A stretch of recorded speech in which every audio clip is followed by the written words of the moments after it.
Kaos spesial dari Starting Eleven. Klik link di deskripsi untuk pre-order ya.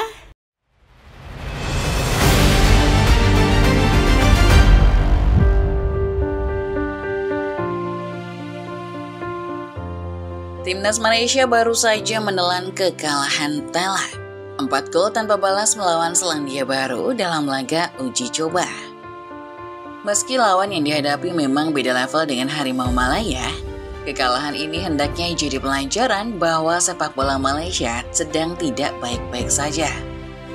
Malaysia terus mengalami kemerosotan performa di saat Indonesia sebagai rivalnya tengah mengerek prestasi di kancah internasional. Adalah sebuah ironi melihat Malaysia kini terpuruk jauh di bawah Indonesia yang selama ini gencar mereka kritik. Mulai dari masalah naturalisasi sampai dengan performa skuad secara keseluruhan. Semuanya pernah mendapat kritikan dari negeri jiran. Lantas, mengapa Malaysia sekarang malah lebih ancur-ancuran ketimbang Indonesia? Sebelum kita mulai pembahasannya, pastikan Football Lovers sudah subscribe dan nyalakan notifikasinya. Karena akan ada info-info menarik dan terupdate seputar sepak bola setiap harinya dari channel Starting Eleven Moment.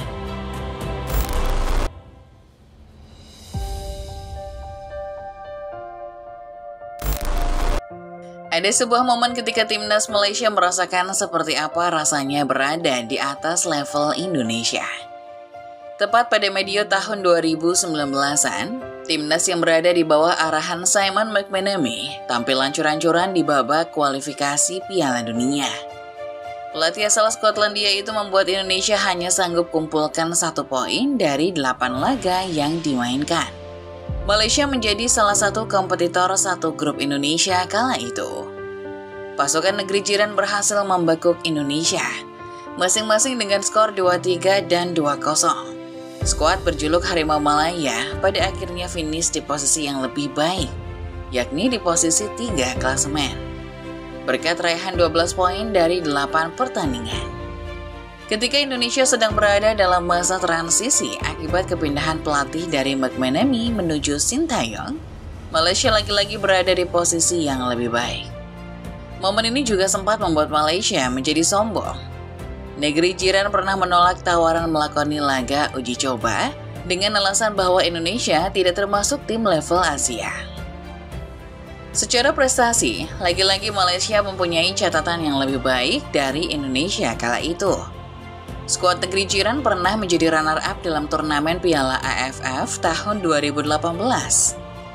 Di kompetisi yang sama, Indonesia harus bernasib tragis.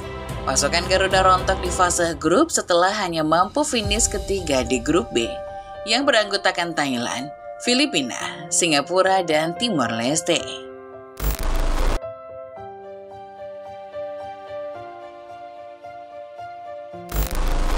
Sayangnya, memasuki tahun 2023, Indonesia mengalami sebuah momentum kebangkitan.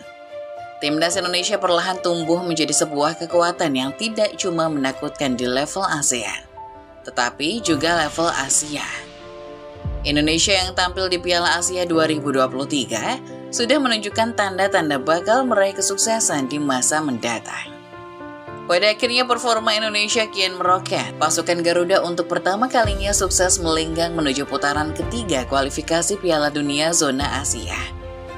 Di saat yang sama, Malaysia mengalami kemerosotan performa. Skuad yang kala itu dibesut Kim Pan-gon tidak bisa melanjutkan langkah mereka dan harus gugur di putaran kedua kualifikasi Piala Dunia. Kendati nasib dan performa kini berada di bawah Indonesia, Malaysia tidak henti-hentinya melontarkan kritik terhadap skuad Garuda. Yang paling gencar disorot oleh warga negeri jiran adalah gencarnya PSSI melakukan naturalisasi untuk memperkuat tim. Malaysia bahkan menyebut Indonesia tidak layak disebut bagus. Karena para pemain dalam skuadnya adalah pemain-pemain keturunan, bukan pemain-pemain lokal. Sekali lagi, Malaysia membandingkan Indonesia dengan Vietnam, yang menurut mereka lebih baik dari timnas Indonesia.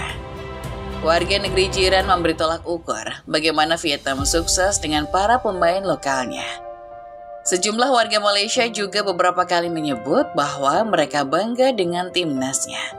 Karena walaupun tampil buruk, tetap mengandalkan pemain-pemain lokal.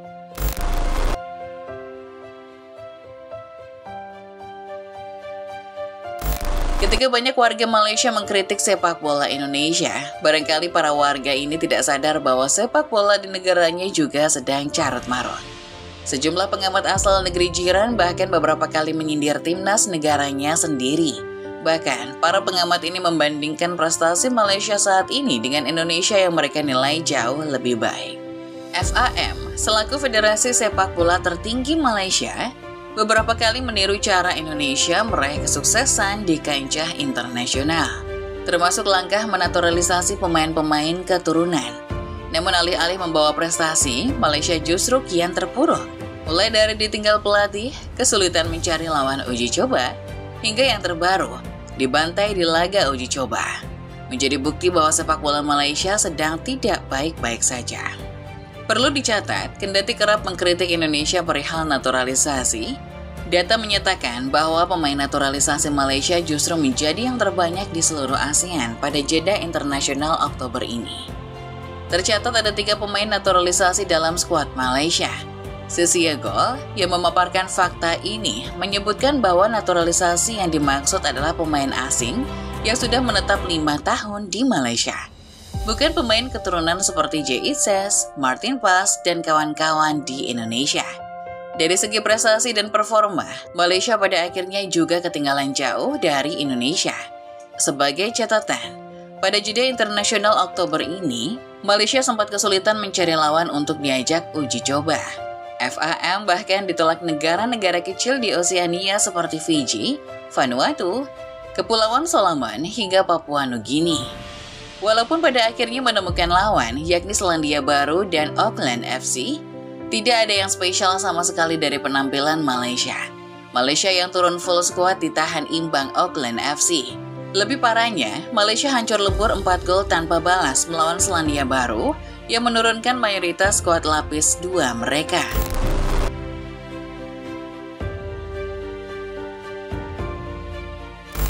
Peringkat FIFA adalah satu hal yang kerap menjadi bahan seniran Malaysia kepada Indonesia ketika persepak bolaan negeri jiran masih lebih baik ketimbang Indonesia. Di era kegelapan, timnas Indonesia menempati peringkat 150-an, sementara Malaysia yang ada di peringkat 130-an merasa jemawa dan menganggap Indonesia tidak selevel dengan mereka. Oktober 2024 atau sekitar 4 tahun pasca momentum tersebut, Indonesia banyak melakukan pembenahan. Skuad Garuda kini berada di peringkat yang lebih baik ketimbang Malaysia. Pasca hasil seri melawan Bahrain, Indonesia kini merangsek ke peringkat 127. Adapun Malaysia yang dihajar Selandia Baru kian merosot menuju peringkat 133. Sebagai catatan tambahan, Indonesia masih punya agenda, yakni laga melawan Tiongkok di jeda internasional Oktober ini. Sementara Malaysia yang sudah menuntaskan laga kontra Selandia Baru sudah tidak punya agenda tambahan. Itu artinya Indonesia masih punya potensi naik peringkat secara signifikan ketimbang Malaysia. Peringkat Indonesia sendiri berpotensi naik lebih tinggi apabila skuad Sintayong ini sanggup menaklukkan Tiongkok di matchday keempat grup C. Mengutip berbagai sumber, maksimal Indonesia bisa naik ke peringkat 124 jika memenangkan laga ini. Praktis, ini akan membuat Indonesia berada 9 tingkat di atas Malaysia, sekaligus membuktikan bahwa Indonesia sekarang bangkit dan sudah jauh lebih baik ketimbang Malaysia. Itulah dia ulasan mengenai Malaysia yang terlena kritik Indonesia sampai lupa untuk membenahi diri sehingga kian merosot secara performa. Kekalahan kontra Selandia Baru hendaknya jadi tamparan keras buat FAM selaku federasi. Ada sesuatu yang salah dalam manajemen mereka yang membuat Malaysia kini sulit menang, bahkan melawan tim lapis 2 sekalipun. Lalu bagaimana menurut tanggapan Football Lovers Indonesia? Apa sejatinya masalah utama Malaysia sehingga prestasi timnasnya makin ancur-ancuran di kancah internasional?